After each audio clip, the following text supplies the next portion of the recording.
Corn School on RealAgriculture.com is brought to you by BASF and Pride Seeds.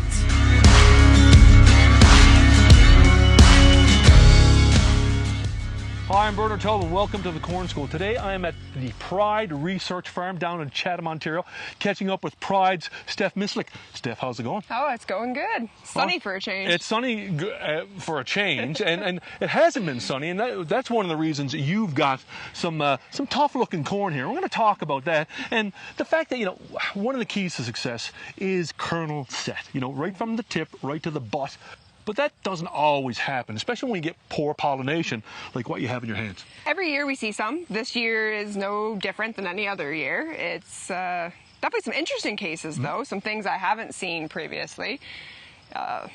It's been easy to find, actually, surprisingly. Yeah. You would think it's not. Well, and you got a lot of different things this year, right? I mean, first of all, what about emergence? If we don't have that even emergence, we're in trouble, right? Exactly. And we know this spring with lack of moisture, we had things that didn't come up on time, things that came up uneven. Uneven emergence is a big reason for poor pollination. I mean, they have to come up together. They have to silk and tassel at the same time for the pollen to get the silks. Yeah. And the weather this year, obviously, it's been wet and smoke and fires. Well, and heat and excessive moisture can both be causes of poor pollination. We kind of had more of the excessive moisture, but we've had some heat as well. And on top of it, we've had the smoke, and lack of sunlight's another reason. The other thing as well is you've actually seen, ears silking before tassel this year. I have, and I've seen it in the past, but this year it seemed to be a little bit more frequent. I mean, guys ask, hey, I don't spray. It's not tassel. The tassel's not out. Right. No, you should. The silks are out. We don't care about the tassel when we're talking about spraying for silks.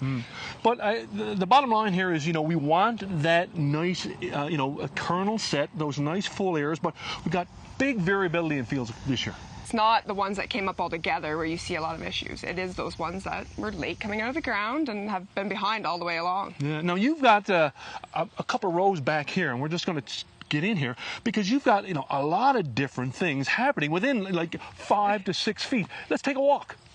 So Steph, you've got about 6 feet a row here with a lot going on. There's all kinds of different ears. What are you seeing here? Well, we're seeing ears that pollinated fairly well. They're from the butt up to the tip. There's a little bit of tip back. I mean, but that's normal. That's kind of expected every year. Just it's one of those things that happens. But as we keep going down the row, we start to find some issues, such as these, where, kernels kind of went a little wonky on pollination, and there's a little bit more tip back. One of the first things I look at is, well, is it a late emerger or not? And two of the things I look at when I do that is the plant height. Is it shorter? Because typically it will be, as well as the stalk diameter. When it's small, it's a pretty good indicator that it came up late and that it's not as developed as the ones beside it. So both of these two that I kind of found in this 6 feet, both are what I would consider late emergers. They're both about the same size in terms of their height and diameter. But yeah, it kind of went, you can see it on both sides. It's both sides of the ear. It's not just one side. You can't say it's the underside or the top side. But then as we go out again, it gets normal. And then kernels began have a little bit better to the tip. And we can see that they're good-looking ears. It looks like it'll be a good yield.